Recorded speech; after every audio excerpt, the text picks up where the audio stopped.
मेरे साथ ऐसा क्यों हो रहा है। यदि आपको यह जानना हो तो यह काम भी हमारी समझ ही करती है और वह यह काम करती है हमारे मन के बेस पर। हमारा मन यानी कि हमारे शरीर के माध्यम से जो भी हमें एक्सपीरियंस प्राप्त हुए हैं, जो भी इंफॉर्मेशन प्राप्त हुई है, वह हमारी समझ क्या करती है। हमारी समझ ब्रेन में स्टोर हुई है सभी एक्सपीरियंस, सभी इंफॉर्मेशन का वन बाय वन एनालिसिस करती है, उसके बाद किसी निर्णय पर पहुंचती है।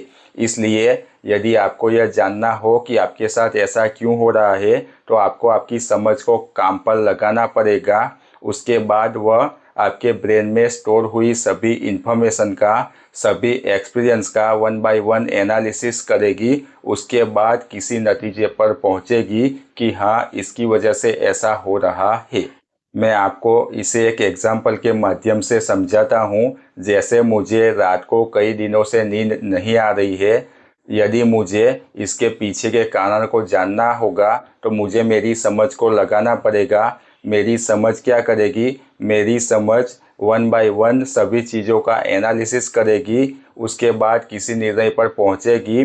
जैसे क्या मैं रात को सोते वक्त बहुत ज़्यादा ओवर थिंकिंग करता हूँ, क्या मुझे किसी बात की बहुत ज़्यादा चिंता है, क्या मैं शाम को कोई ऐसी ड्रिंक करता हूँ या चाय पीता हूँ जिसकी वजह से ऐसा हो रहा है, क्या मुझे हेल्थ से रिलेटेड कोई प्रॉब्लम है इसकी वजह से ऐसा हो रहा है, क्या मैं जहाँ पर सोता हूँ उस रूम का टेम्परेचर बहुत ज़्यादा है इस वजह से ऐसा हो रहा है, क्या मैं रात को सोते वक्त मोबाइल का ज़्यादा स्क्रॉलिंग करता हूँ इस वजह से ऐसा हो रहा है। ऐसे हमारी समझ सभी चीज़ों का वन बाय वन एनालिसिस करती है। उसके बाद किसी निर्णय पर पहुँचती है कि हाँ, इस वजह से ऐसा हो रहा है।